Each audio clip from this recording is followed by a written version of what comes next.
హరే కృష్ణ. 6వ అధ్యాయం 3వ శ్లోకం.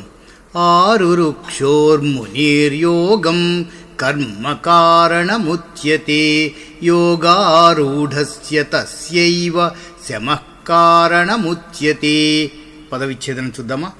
6 వృక్షోః ప్రారంభ దశలో ఉన్నవారు, మునేః మునికి, యోగం యోగానికి యోగమునకు, కర్మ ఫలాపేక్ష లేకుండా కర్మలు చేయటం, కారణం కారణము, ఉచ్యతే అందరూ, యోగ ఆరూఢస్య యోగంతో ఉన్న స్థాయి చేరుకునేవారు, తస్య వారి, ఏవ నిజంగా, శమః ధ్యానము, కారణం కారణము, ఉచ్యతే అంటారు. భావార్థం చూద్దామా. యోగంలో పరిపూర్ణత సాధించే యత్నంలో ఉన్న ప్రారంభ దశలో ఉన్న జీవాత్మకు ఫలాపేక్ష లేకుండా పని చేయడమే సాధనం అంటారు. యోగంలో ఉన్న స్థాయి చేరుకున్న మునికి ధ్యానంలో ప్రశాంతతే సాధనం అంటారు శ్రీకృష్ణ పరమాత్మ.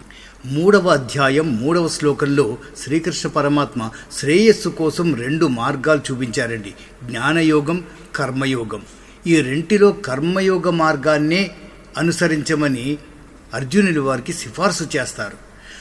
మళ్ళీ 5వ అధ్యాయం 2వ శ్లోకంలో అదే సరైన మార్గమని ఉద్ఘాటించారు.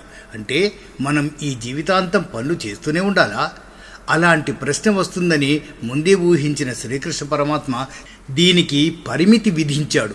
కర్మయోగం ఆచరించినప్పుడు అది అంతఃకరణ శుద్ధికి, అలాగే ఆధ్యాత్మిక జ్ఞాన పరిపక్వతకి దారితీస్తుంది.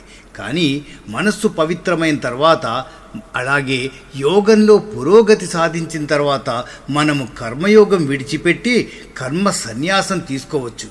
ఇక భౌతిక ప్రాపంచిక కార్యకలాపాలతో ఏ ప్రయోజనం ఉండదు. అలాగే ధ్యానమే సాధనమవుతుంది. కాబట్టి మనం అనుసరించే మార్గం మన అర్హతను బట్టే ఉంటుంది. శ్రీకృష్ణ పరమాత్మ ఈ అర్హతకి కావలసిన యోగ్యతని ఈ శ్లోకంలో వివరిస్తున్నాడు. యోగ సాధనకి ఆకాంక్షించే వారికి కర్మయోగమే యుక్తమైంది. అలాగే యోగ సాధనలో ఉన్నతమైన స్థాయి చేరుకున్న వారికి కర్మ సన్యాసమే ఎక్కువ అనుగుణమైంది. యోగం అన్న పదం లక్ష్యాన్ని, అలాగే లక్ష్యాన్ని చేరుకునే విధానానికి రెంటినీ సూచిస్తుంది. దాన్ని లక్ష్యం అని సూచించటానికి వాడినప్పుడు యోగం అంటే భగవంతునితో ఏకమవ్వటం, దాన్ని ఒక ప్రక్రియా విధానం అని సూచించడానికి వాడినప్పుడు యోగం అంటే భగవంతుతో ఏకమవ్వడానికి మార్గం అని అర్థం. ఈ 2వ సందర్భంలో యోగం అంటే భగవంతుని చేరుకోవడానికి ఎక్కే నిచ్చెన. అన్నిటికన్నా కింద మెట్లు జీవాత్మ ప్రాపంచికత్వంలో చిక్కుకొని లౌకిక విషయాల పట్ల నిమగ్నమై ఉంటుంది. యోగమనే నిచ్చెన జీవాత్మను ఆ నిమ్న స్థాయి నుంచి భగవంతునిలోనే ఎప్పుడూ స్థితమై ఉండే స్థాయినికి తీసుకెళ్తుంది.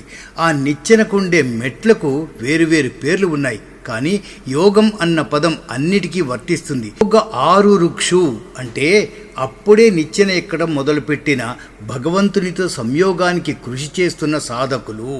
యోగ ఆరూఢ అంటే నిచ్చెనపై ఉన్నతమైన స్థానంలో ఉన్నవారు అని. శ్లోకం ఒకసారి చూద్దామా.